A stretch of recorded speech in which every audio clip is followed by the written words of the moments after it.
오늘은 아브라함의 믿음이란 제목으로 하나님 말씀을 증거하도록 하겠습니다. 우리가 계속해서 창세기를 살펴봐 왔는데요. 아담으로부터 시작된 인류의 역사는 늘 하나님의 뜻과 의도를 반하는 방향으로 진행됐습니다. 그런 와중에도 하나님께서는 당신의 말씀을 준행할 자들을 선택하여 구별하시고 거룩한 계보를 이어갈 수 있도록 도우셨습니다. 아담, 셋, 에녹, 노아, 셈, 그리고 오늘 우리가 함께 읽은 성경에 등장하는 아브라함에 이르기까지 하나님은 하나님만의 방법으로 여자의 후손이 뱀의 머리를 짓밟을 수 있도록 거룩한 씨를 계속해서 보존하고 이어나가셨던 겁니다. 오늘 성경에 등장하는 아브라함은 75세에 하나님으로부터 명령을 받게 됩니다. 어떤 명령을 받았습니까? 고향과 친척과 아버지의 집을 떠나 내가 너에게 보여줄 땅으로 가라. 이런 명령을 받았습니다. 이 말씀을 하시면서 하나님은 아브라함에게 크게 4가지 약속을 주셨습니다. 우리 창세기 12장 2절을 다시 한번 꼼꼼하게 보도록 하겠습니다. 12장 2절 말씀. 짧은 말씀이지만 이것을 우리가 4개 정도로 좀 나눠볼 수가 있습니다. 첫 번째 어떤 말씀이 있습니까? 내가 너로 큰 민족을 이루게 하겠다. 이런 말씀이 있고요. 그 다음에 내게 복을 주겠다. 그 다음에 내 이름을 창대하게 하겠다. 이 창대하다는 말은요, 우리 청소년들도 있으니까 다시 한번 설명을 드리자면, 세력이 번성하고 왕성해지는 것을 우리가 창대하다라고 얘기를 하죠. 부나 권력이나 명성 등이 이렇게 높아지는 것을 창대하다라고 얘기를 합니다. 어쨌든 세 번째로 너의 이름을 창대하게 할 것이다 말씀하셨고, 4번째는 너는 무엇이 된다고 말씀하고 계십니까? 복이 된다라고 말씀하고 계십니다. 사실 아브라함이 이 하란을 떠날 때의 나이가 75세였습니다. 그런데 그 나이가 무엇인가 새로운 것을 시도하기에는 매우 늦었다고 할 수 있을 것입니다. 여기 현장에서 또는 비대면으로 함께 예배하는 우리 청소년, 또 대학생 여러분들은 아직 좀 어리고 젊으니까 무슨 일이든지 할 수 있는 그런 가능성이 다 이렇게 오픈되어 있다, 열려져 있다고 할 수 있지만, 고등학교를 졸업하고 대학을 졸업하고 군대 갔다 오고 취직을 하고 결혼을 하고 아이를 낳게 되고 하면, 그렇게 나이가 들면 들수록 무언가를 바꾸거나 새롭게 다시 시작하거나 하는 일들이 얼마나 어렵고 힘든 일인지 알게 될 것입니다. 하물며 75세야 어련하겠습니까? 그랬는데 그렇게 어려운 상황이었는데도 아브라함은 하나님께 믿음으로 순종하여 현재 삶의 터전인 하란을 떠나서 가나안 땅으로의 그 험난한 여정에 올랐던 것입니다. 우리는 바로 이 아브라함의 믿음에 주목해야 할 필요가 있습니다. 우리 예수님께서도 믿음에 대해서 여러 차례 말씀해 주셨습니다. 그 중에 하나 여러분들 이거 기억하시겠습니까? 우리 많이 들어봤죠. 겨자씨만큼의 믿음. 이 겨자씨만큼의 믿음은 마태복음 17장 20절에 나옵니다. 우리 한번 찾아보도록 하겠습니다. 마태복음 17장 20절.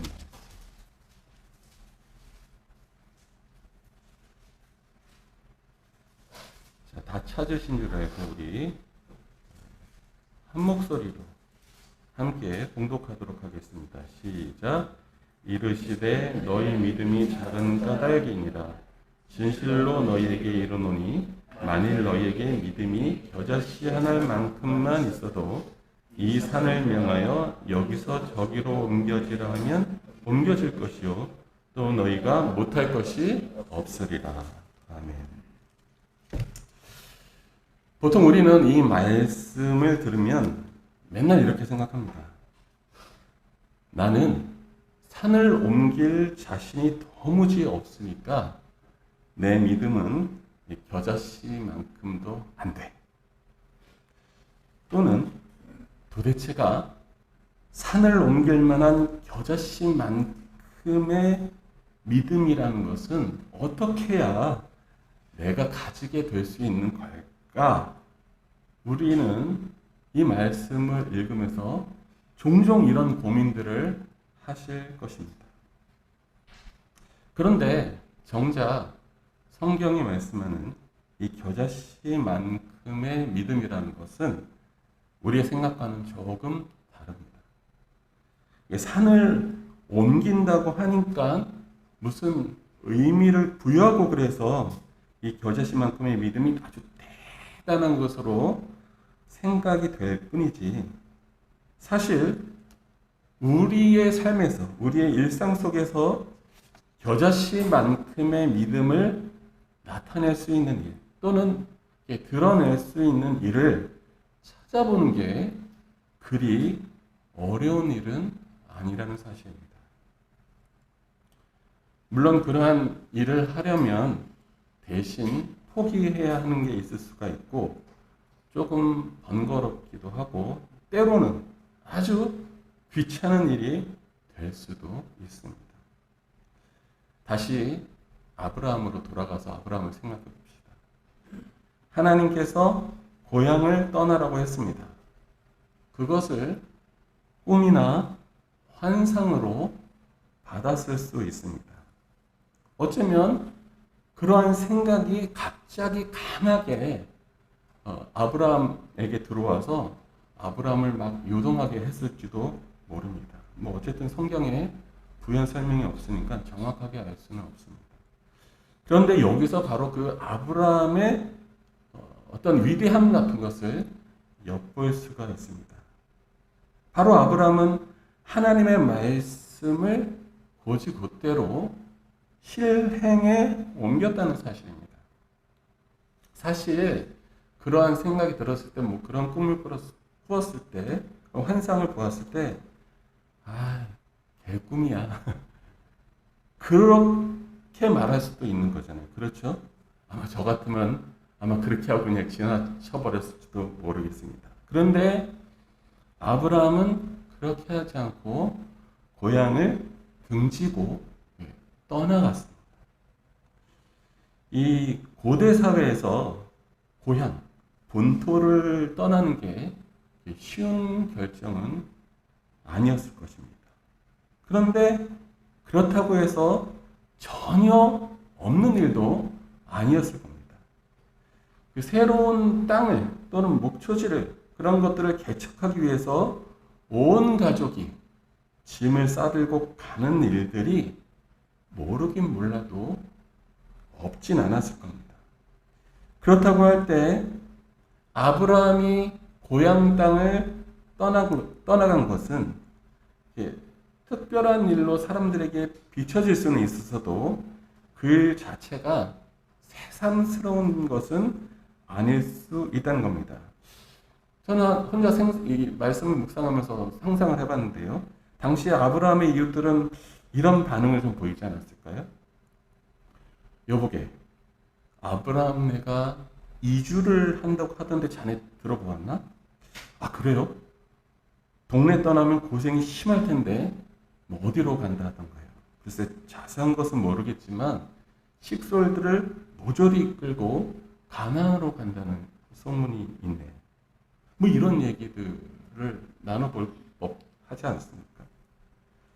반면 그 아브라함 가족들, 그 당사자들의 상황은 어땠을까요?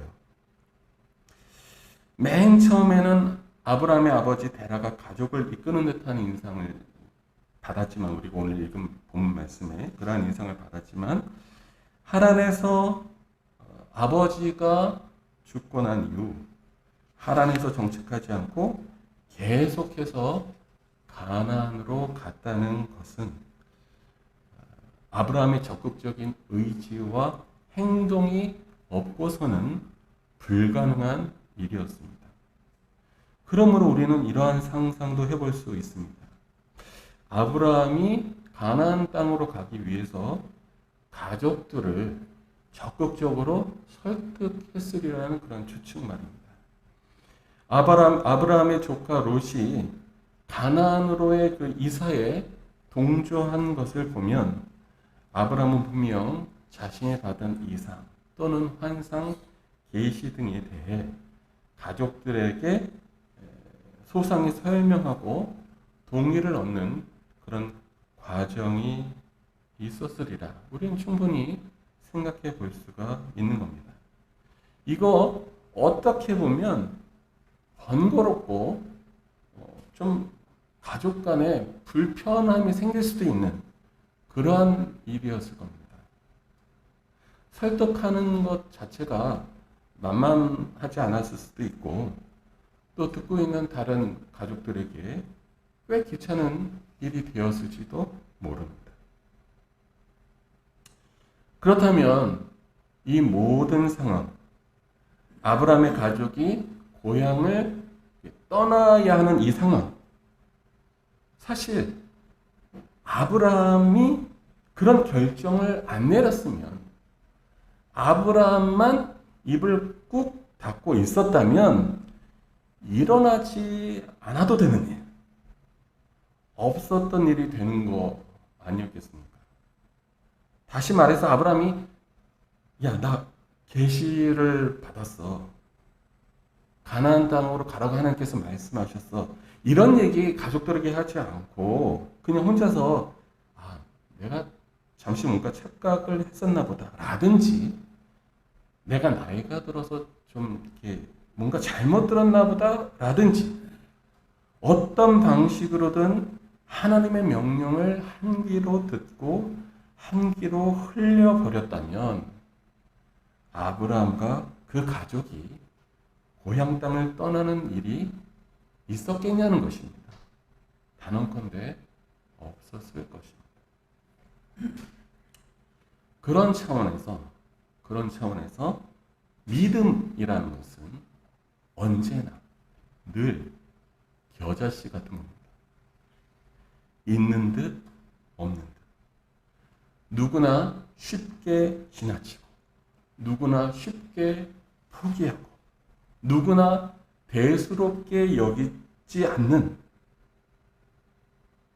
어떠한 일에 관심 갖지 않고 반응하지 않으면 그런 일이 있었기나 했었냐 싶을 정도의 그 일, 그런 작은 것, 소소함이 바로 믿음이 가지고 있는 일종의 특성인 것입니다.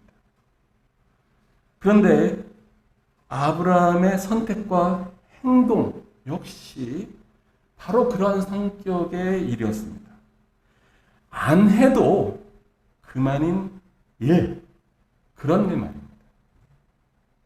그런데 그 일을 그냥 스쳐 지나가도 몰랐을 법한 그런 일을 실천으로 옮겼을 때 어떠한 결과가 일어났습니까? 이스라엘이란 민족이 태동하게 된 것입니다. 이거는 정말 좋게 산을 옮길 만한 그러한 일 아닙니까? 그뿐만이 아니죠. 그 이스라엘 민족을 통해서, 그 핏줄을 통해서 누가 태어나셨습니까? 바로 하나님의 아들 예수 그리스도께서 이 땅에 오시게 된 것입니다. 자, 한번 생각해 보십시오. 이 가나안 땅으로의 이사, 가나안 이주라는 것은 아브라함 당대 누구나 계획해 볼 법한 위대할 것이라고는 눈꼽만치도 없는 그런 겨자씨만큼의 일이었지만 아브라함이 그 모든 것을 믿음으로 수용하고 믿음으로 받아들이고 하란을 떠나서 가나안 땅으로 이동했을 때 어마어마한 산을 옮기는 것보다 더 큰 일, 바로 예수 그리스도께서 인간의 몸을 입고 오시는 일, 그래서 온 인류를 구원하시고자 하는 위대한 십자가의 길을 걷는 그 일을 하시게 된 게 아니었을까요? 저는 그렇게 믿습니다. 정리해 보겠습니다. 앞서 언급했던 하나님이 약속했던 그 네 가지 복. 첫 번째, 큰 민족을 이루는 것. 두 번째, 하나님이 복 주시는 것. 세 번째, 이름을 창대하게 하는 것. 네 번째, 복이 되는 것.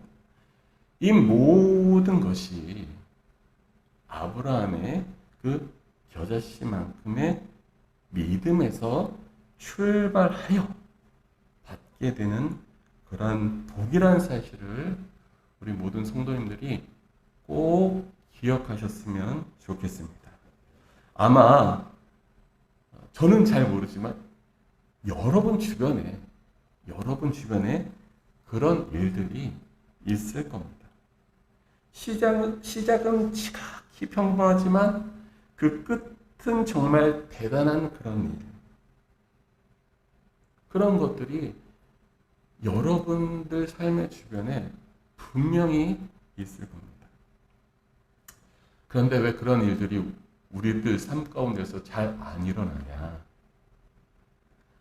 그거는 정말 안타까운 일인데, 그런 일들이 욕심만 가득한 우리 눈에는 종종 가려지기 때문에 그렇습니다. 왜 우리가 욕심 많은 눈을 갖고 있다고 하는 걸까요? 그냥 말 그대로 우리는 태어나서 죽을 때까지 어떤 형태로든 욕심을 부리면서 사는 게 우리의 일상이기 때문입니다. 그리고 그러한 욕심을 부리는 삶은, 그 태도는 주로 어떤 양상으로 나타나냐면 성급함으로 나타나고 합니다. 다시 말씀드리자면 우리가 지닌 성정은, 우리가 가지고 있는 어떤 습성은 일단 무언가를 시작하면 곧바로 끝을 봐야 성미가 풀린다는 말이에요. 그런 우리가 만약 아브라함과 동일한 입장에 처했다면 아마 이렇게 했을 겁니다. 우리가 막 가나안으로 출발하는 거예요. 그래서 도착했어요. 도착하면 그 가나안에 원주민들이 살고 있었을 거 아니야? 그 사람들이 알아서 찾아와. 막 찾아와서 우리의 지도자가 되어주십시오 하는 반응이 즉각적으로 나와야 된다고 우리는 생각하는 그러한 습성으로 살아갈 때가 많다는 거예요. 나는 도착하고 내 아들이 털을 좀 잡아나가고 내 손자가 원주민들과 좀 허물 없이 잘 지내고, 그 다음에 내 증손자가 그곳에서 터줏대감으로 살게 되고, 이런 걸 우리는 바라보는 안목이 없고 그런 것들을 우리가 기다리지 못한다는 거예요. 그저 내가 내 두 눈 뜨고 시퍼렇게 살아있을 때 이 모든 일들이 순조롭게 그냥 한 번에 그냥 다 이루어져야만 하는 그런 커다란 욕망에 사로잡혀서 하나님의 일을 우리가 못 보고 또는 그르치기 일수란 그러한 말입니다.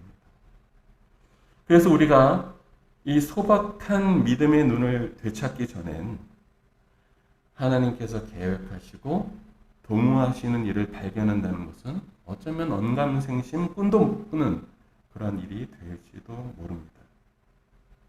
하지만 우린 절망할 필요가 없습니다. 이러한 상황 가운데서도 우리가 그렇게 부족한 사람들임에도 불구하고 우리가 여전히 소망을 품을 수 있는 이유는, 우리가 어찌했든 저찌했든 간에 하나님께서는 오늘날 이 시대에도 여전히 아브라함과 같은 이들을 찾고 계시다는 사실에 우리 소망의 근거가 있을 수가 있습니다. 왜냐하면 하나님께서는 이 아브라함과 같이 겨자씨만큼의 믿음을 가진 자를 통하여 하나님의 말씀을 보존하시고 축복의 통로로 삼으실 뿐더러 그들을 통해서 믿음의 후사를 계속해서 세워 가시기 때문입니다. 그러므로 존경하는 우리 의왕 그의 몸된 교회 성도 여러분, 잘 모르겠다고 나는 아닌가? 뭐 이렇게 해서 뒤로 물러서거나 주저하지 마시고 하나님께서 여러분 삶 속에 겨자씨만큼의 믿음을 요구하는 일들이 있는지를 잘 한번 스스로 돌아보셨으면 합니다. 그리고 무엇보다 중요한 사실 한 가지, 그러한 믿음의 실천은 예배로부터 시작한다는 사실을 함께 기억하시면 좋을 것 같아요. 왜 예배가 우리의 믿음의 실천에 있어서 중요한가는 오늘 우리가 읽은 본문 말씀 창세기 12장 7절에서 8절 말씀에 나오고 있습니다. 한번 말씀을 볼까요? 죄송합니다. 목이 잠깐 잠기네. 창세기 12장 7절 8절 말씀 우리가 한 목소리로 천천히 읽겠습니다. 시작. 여호와께서 아브라함에게 나타나 이르시되 내가 이 땅을 내 자손에게 주리라 하신지라. 자기에게 나타나신 여호와께 그가 그곳에서 무엇을 쌓았다고요? 제단을 쌓고 거기서 베델 동쪽 산으로 옮겨 장막을 치니 서쪽은 베델이요 동쪽은 아이라. 그가 그곳에서 여호와께 제단을 쌓고 여호와의 이름을 부르더니. 아멘. 거기 보시면 하나님께서 아브라함에게 자기를 나타내신 일이 아브라함이 어떤 행동으로 연결되고 있습니까? 아브라함이 하나님을 위하여 제단을 쌓는 것으로 나타나고 있다는 점입니다. 7절에 보시면 그가 자기에게 나타나신 하나님을 위해서 제단을 쌓았다라고 하잖아요. 이는 하나님과 아브라함 사이에 어떤 밀접한 관계가 있음을 분명하게 시사해주고 있는 그런 대목입니다. 이거는 아브라함만 그런 게 아니죠. 창세기 26장 24절 25절에서는 이삭도 그러했습니다. 그리고 창세기 35장 1절에서는 야곱도 그 비슷한 일을 하게 돼요. 이 세 사람들, 이 세 가지 일의 공통점은 하나님의 약속을 재확인하면서 제단을 쌓는 일이었다는 사실입니다. 즉, 하나님이 자기 스스로를 나타내신 그 특정한 장소에서 하나님이 약속을 주시고 사람은 그곳에서 하나님을 위해 제단을 쌓는 양상으로 나타나고 있다는 것이죠. 무슨 말이냐면 사람이 우리가 하나님을 만나게 되면 하나님으로부터 약속의 말씀을 받게 되고 그 약속을 받은 징표로 우리는 예배하는 일이 일어나야 한다는 그런 말입니다. 그러므로 겨자씨만큼의 믿음을 가지고서 하나님의 귀한 사역에 동참하기를 바라는 모든 성도는 예배를 통하여 하나님과의 관계가 올바로 정립될 필요가 있다는 사실을 우리는 이 아브라함의 사건을 통해서 재확인하게 되는 것입니다. 말씀을 맺겠습니다. 우리 존경하는 성도 여러분, 우린 지금 이곳에서 예배자로 하나님 앞에 서 있습니다. 그리고 하나님께서는 우리에게 당신의 놀라운 사역에 동참하라고 말씀하십니다. 그리고 그러기 위해서 우리 안에 심겨진 그 겨자씨만큼의 믿음으로 반응하고 행동하라고 권고하십니다. 이는 아브라함이 동일한 권고를 받고 그것을 자기 내면의 헛소리라고 여기지 않고 가족들을 설득하고 이끌어서 가나안 땅으로 갔었을 때, 비록 하란에서 가나안으로 거주지를 옮겼을 뿐인 그 평범할 수도 있는 일상을 통하여 거룩한 백성 이스라엘을 태동하게 하신 일에 자발적으로 동참했던 것을 기억하시면서 우리의 앉고 서고 나가고 들어가는 모든 일 속에서, 물론 그 일이 어떠한 것인지 그 누구도 구체적으로 우리에게 알려주지는 못합니다. 다만 어느 누구에는 그 일이 부모를 모시는 일이 될 수도 있고, 어느 누구에게는 직업을 변경하는 일이 될 수도 있고, 어느 누구에게는 주어진 과업을 수행하는 과정이 될 수도 있으며, 어느 누구에게는 자격증을 취득하는 일이 될 수도 있는, 각자가 처한 상황과 환경 속에서 자신만이 의미를 발견할 수 있고, 자신만이 그 속에서 하나님의 음성을 들을 수 있는 그 스쳐 지나가는 상황 한 토막을 꽉 붙잡고 그 일을 뒤로 미루거나 무가치하게 여기는 것이 아니라 겨자씨만큼의 믿음으로 실천함으로 말미암아 끝내는 산을 옮기시는 하나님의 위대한 사역에 동참하시게 되는 그런 저와 성도님들이 되시기를 주님의 이름으로 부탁을 드립니다.